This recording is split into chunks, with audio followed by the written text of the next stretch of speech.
Hey, how's it going? So I got another live loop for you. Let's take a listen to it first, and then we'll talk about it afterwards. Here we go.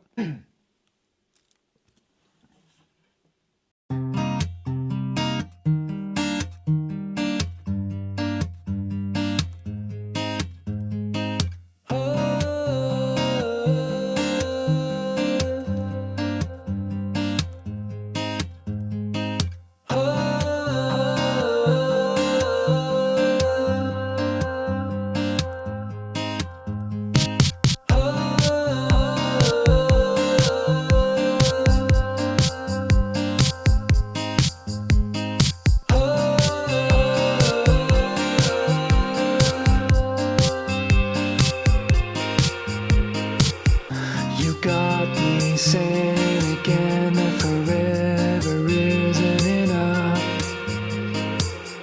It makes me laugh, thinking how many times it takes.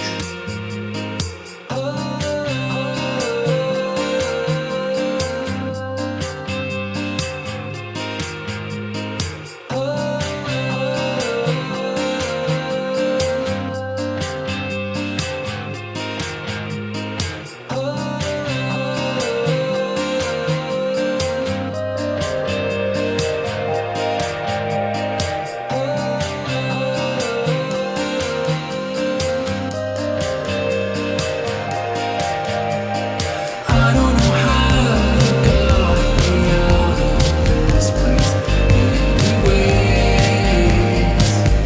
I can't believe it took me this long to get out of the way. I don't know how you got me out of this place anyways. I can't believe it took me this long to get out of the way.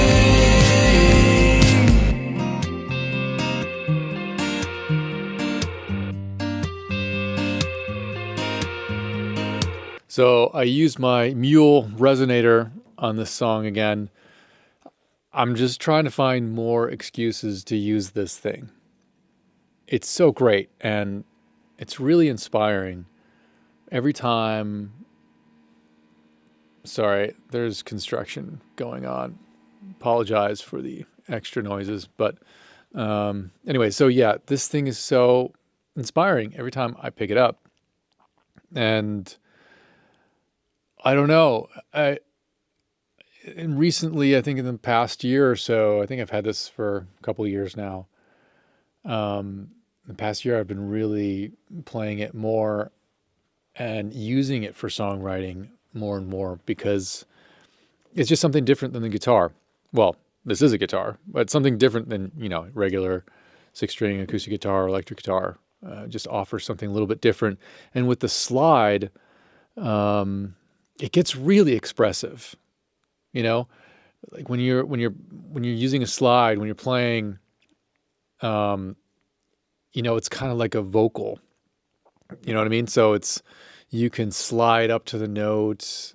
You can slide on a regular guitar, but you hear the fret bumps. But on this, it's like totally smooth, and you can get really expressive. I mean, Derek Trucks, maybe you know him, or maybe you've heard of some of his music.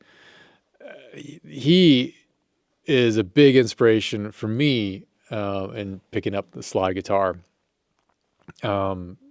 His vocal lines are just, man, so incredible. If you haven't heard Derek Trucks, I suggest checking out his playing. It's something else.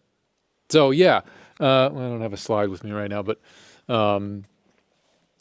I would really suggest getting into just experimenting with slide because, you have an open string. That's a major chord right there. So I think also people just starting out, it's pretty easy to get into guitar and you just put a slide on the strings and away you go. Anyways, slide guitar, resonator. You can pick up resonators for pretty cheap these days. They're a little bit more expensive than your average guitar because I don't think they're as popular. But I think well worth it. Something else that kind of surprised me is I'm using my Collings. This is the rosewood back and sides. I've made a video about it before. I think I've said something about the rosewood back and sides, kind of hard to record because of all the overtones. But on this track, it worked out pretty well. I'm pretty happy with the sound, and I didn't have to do too much EQing. That's the important part. Don't EQ as much. And I think I figured out a way to record rosewood back and sides, because again, I won't get into it too much, but the rosewood creates a lot of overtones and a lot of extra notes that make it complicated for the listener to hear. Is that really the way to say it? It's just a more of a complicated sound, and in a mix it tends to not sound great. But I have this ribbon microphone. This is the KU5A microphone. I've mentioned that before in another video. The ribbon microphone captures a lot of detail, but not so much of the high end. So you get a lot of natural detail, but less of the highs that come through in a rosewood back and side acoustic guitar. And it's more like taming those overtones. It's like, okay, calm down. And this is the mic for this guitar or other, rosewood back and side guitar. Because I used this microphone.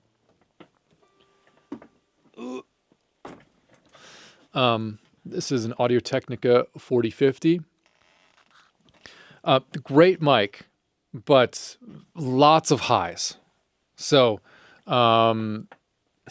it's really not the right microphone for that acoustic guitar. It's, it captures way more of the overtones and way more the stuff that I don't want. So not a great microphone. So this is like kind of those decisions like, oh, microphone doesn't make really a big difference, but it kind of does in this instance. And it's a big difference between a ribbon microphone and a condenser microphone. It's a substantial difference.